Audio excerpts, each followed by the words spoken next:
Praise and honor to you, O Lord Jesus Christ. Praise and honor to you, O Lord Jesus Christ. Christ became obedient even unto death on a cross. Therefore God greatly exalted him and gave him the name above all other names. Praise and honor to you, O Lord Jesus Christ. We invite the viewing audience to be seated for the proclamation of the Passion.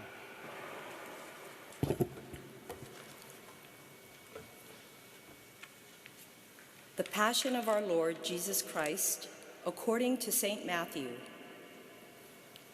One of the 12, who is called Judas Iscariot, went to the chief priests and said, "What will you give me if I betray Jesus to you?" They paid him 30 pieces of silver, and from that moment he began to look for an opportunity to betray him. On the first day of unleavened bread, the disciples came to Jesus, saying, "Where do you want us to make the preparations for you to eat the Passover?" Go into the city to a certain man and say to him, "The teacher says, my time is near. I will keep the Passover at your house with my disciples."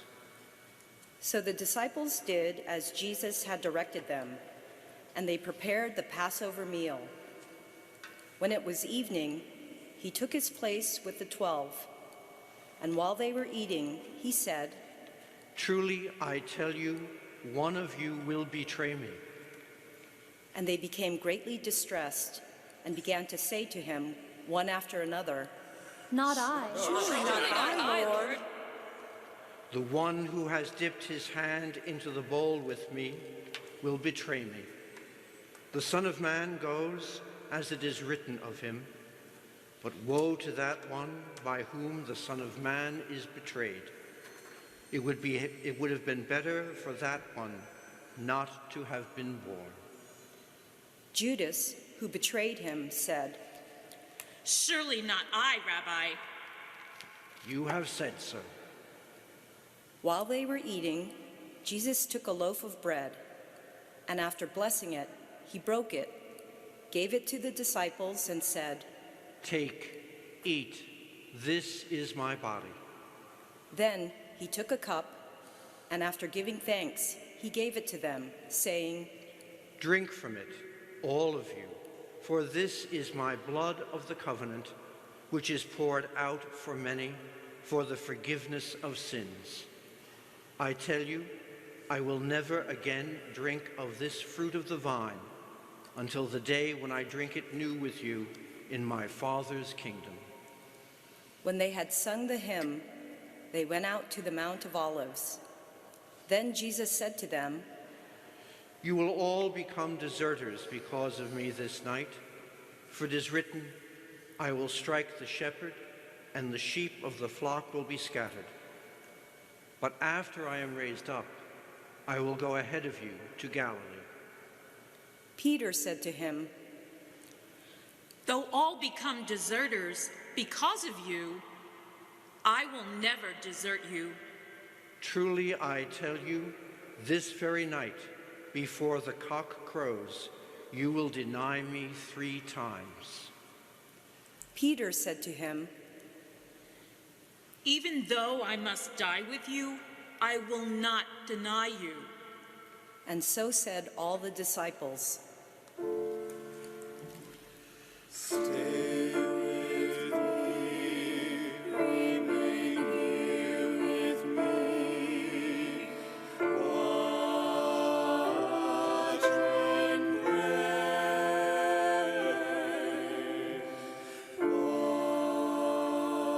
watch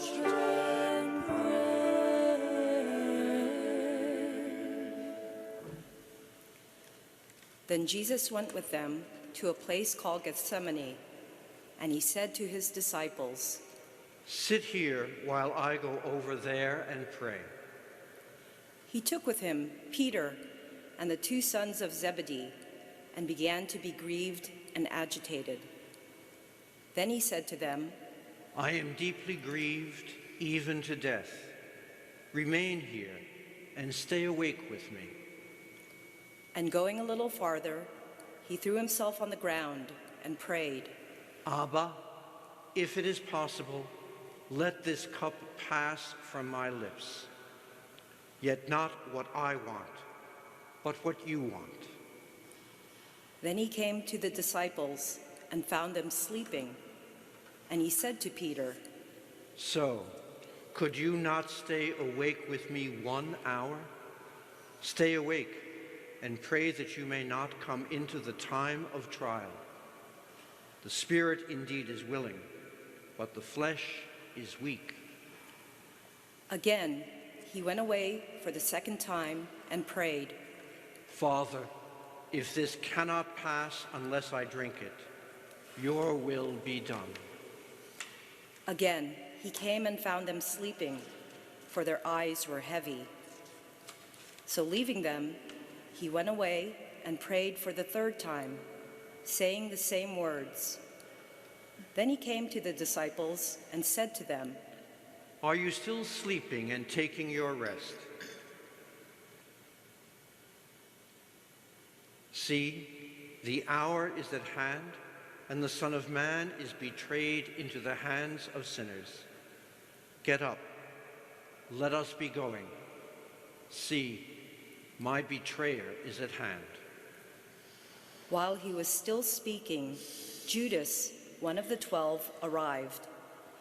With him was a large crowd with swords and clubs from the chief priests and the elders of the people. Now the betrayer had given them a sign, saying, The one I will kiss is the man. Arrest him. At once he came up to Jesus and said, Greetings, Rabbi. and kissed him. Jesus said to him, "Friend, do what you are here to do." Then they came and laid hands on Jesus and arrested him. Suddenly, one of those with Jesus put his hand on his sword, drew it, and struck the slave of the high priest, cutting off his ear. Then Jesus said to him, "Put your sword back into its place, for all who take the sword will perish by the sword. Do you think that I cannot appeal to my Father, and he will at once send me more than 12 legions of angels? But how then would the scriptures be fulfilled, which say it must happen this way?" At that hour, Jesus said to the crowds, "Have you come out with swords and clubs to arrest me as though I were a bandit? Day after day I sat in the temple teaching, and you did not arrest me. But all of this has taken place so that the scriptures of the prophets may be fulfilled." Then all the disciples deserted him and fled. Stay with me, remain here with me. Watch and pray. Watch and pray.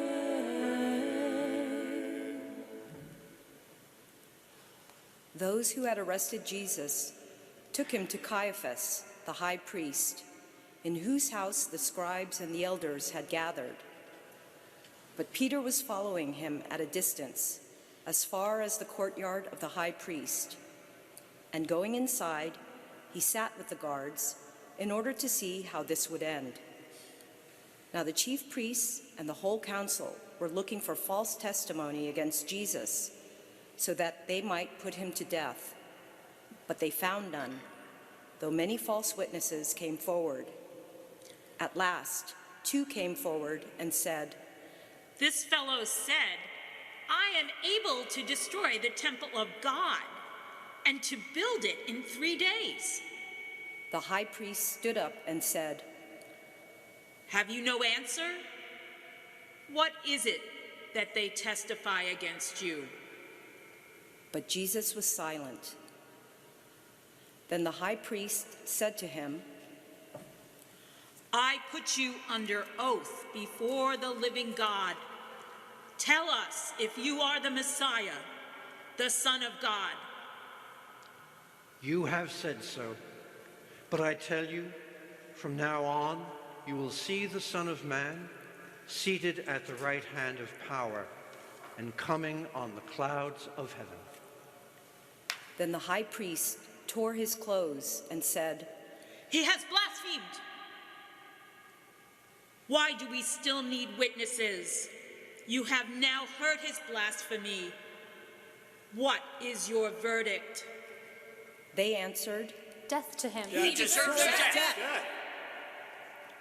Then they spat in his face and struck him, and some slapped him, saying, "Prophesy to us, you Messiah. Who is it that struck you?" Now Peter was sitting outside in the courtyard. A servant girl came to him and said, "You also were with Jesus the Galilean." but he denied it before all of them, saying, I do not know what you are talking about." When he went out to the porch, another servant girl saw him, and she said to the bystanders, "This man was with Jesus of Nazareth." Again, he denied it with an oath. "I do not know the man." After a little while, the bystanders came up and said to Peter, "Certainly you are also one of them, for your accent betrays you." Then he began to curse, and he swore an oath. "I do not know the man." At that moment, the cock crowed. Then Peter remembered what Jesus had said. Before the cock crows, you will deny me 3 times. And he went out and wept bitterly. Stay with me, remain here with me, watch and pray, watch and pray.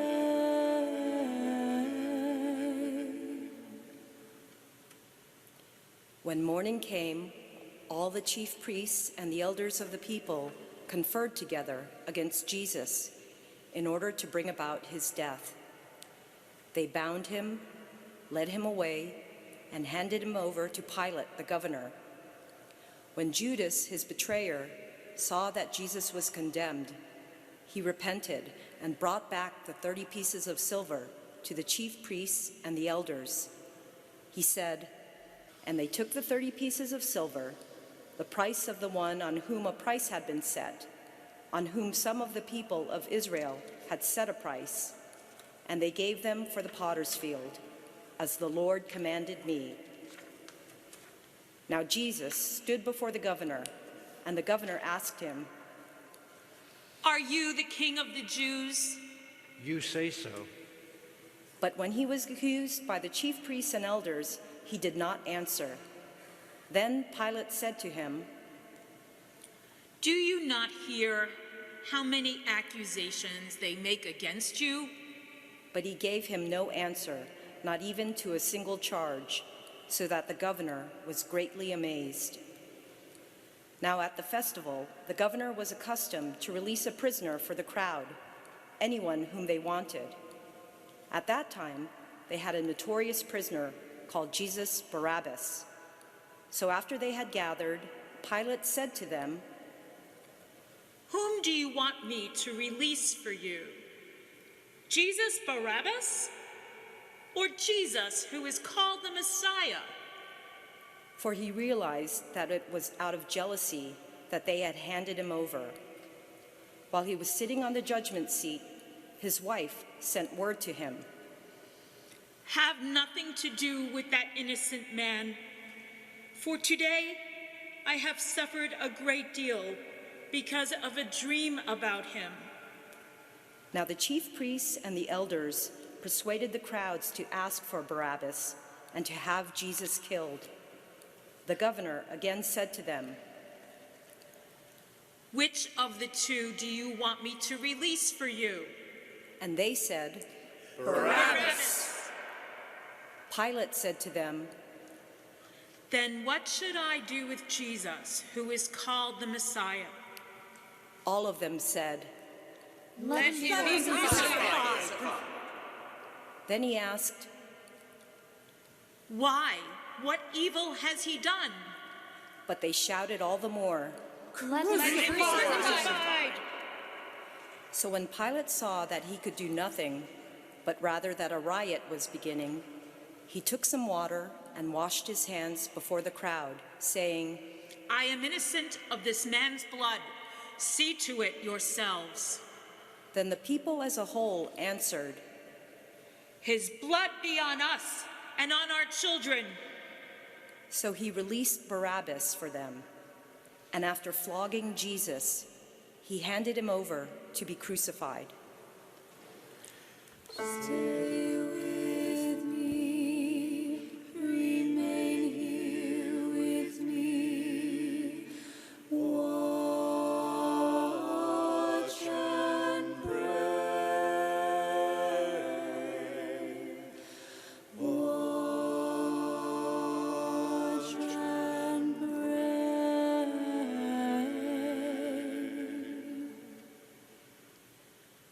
Then the soldiers of the governor took Jesus into the governor's headquarters, and they gathered the whole court around him. They stripped him and put a scarlet robe on him, and after twisting some thorns into a crown, they put it on his head. They put a reed in his right hand and knelt before him and mocked him, saying, Hail the Jews! They spat on him and took the reed and struck him on the head. After mocking him, they stripped him of the robe and put his own clothes on him. Then they led him away to crucify him. As they went out, they came upon a man from Cyrene named Simon. They compelled this man to carry his cross, and when they came to a place called Golgotha, which means place of a skull, they offered him wine to drink, mixed with gall. But when he tasted it, he would not drink it. And when they had crucified him, they divided his clothes among themselves by casting lots. Then they sat down there and kept watch over him. Over his head, they put the charge against him, which read, "This is Jesus, the King of the Jews." Then 2 bandits were crucified with him, one on his right and one on his left. Those who passed by derided him, shaking their heads and saying, You who would destroy the temple and build it in 3 days, save yourself. If you are the Son of God, come down from the cross. In the same way, the chief priests also, along with the scribes and elders, were mocking him, saying, He saved others. He cannot save himself. He is the King of Israel. Let him come down from the cross now, and we will believe in him. He trusts in God. Let God deliver him now, if he wants to, for he said, I am God's son. The bandits who were crucified with him also taunted him in the same way. From noon on, darkness came over the whole land until 3 p.m, and about 3 o'clock, Jesus cried with a loud voice, Eli, Eli, lema sabachthani.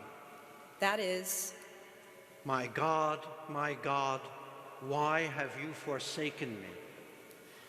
When some of the bystanders heard it, they said, "This man is calling for Elijah."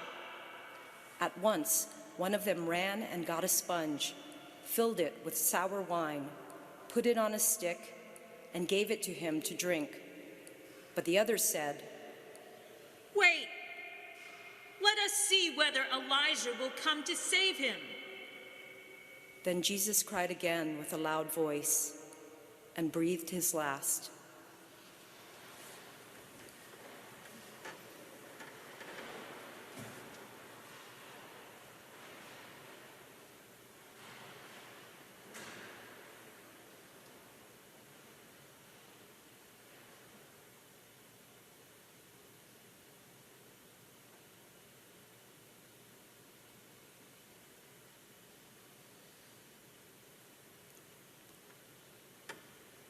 At that moment, the curtain of the temple was torn in two from top to bottom.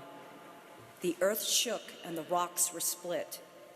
The tombs also were opened, and many bodies of the saints who had fallen asleep were raised.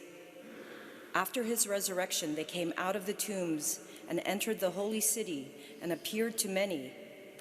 Now, when the centurion and those with him, who were keeping watch over Jesus, saw the earthquake and what took place, they were terrified and said, "Truly, this man was God's son." Many women were also there, looking on from a distance. They had followed Jesus from Galilee and had provided for him. Among them were Mary Magdalene and Mary, the mother of James and Joseph, and the mother of the sons of Zebedee. When it was evening, there came a rich man from Arimathea named Joseph, who was also a disciple of Jesus. He went to Pilate and asked for the body of Jesus. Then Pilate ordered it to be given to him. So Joseph took the body and wrapped it in a clean linen cloth and laid it in his own new tomb, which he had hewn in the rock. He then rolled a great stone to the door of the tomb and went away. Mary Magdalene and the other Mary were there, sitting opposite the tomb. The next day, that is, after the day of preparation, the chief priests and the Pharisees gathered before Pilate and said, "Sir, we remember what that impostor said while he was still alive. 'After 3 days, I will rise again.' Therefore, command the tomb to be made secure until the 3rd day. Otherwise, his disciples may go and steal him away and tell the people, 'He has been raised from the dead.' And the last deception would be worse than the first." Pilate said to them, "You have a guard of soldiers. Go. Make it as secure as you can." So they went with the guard and made the tomb secure by sealing the stone. The Passion of Jesus Christ. Praise to you, Lord Jesus Christ.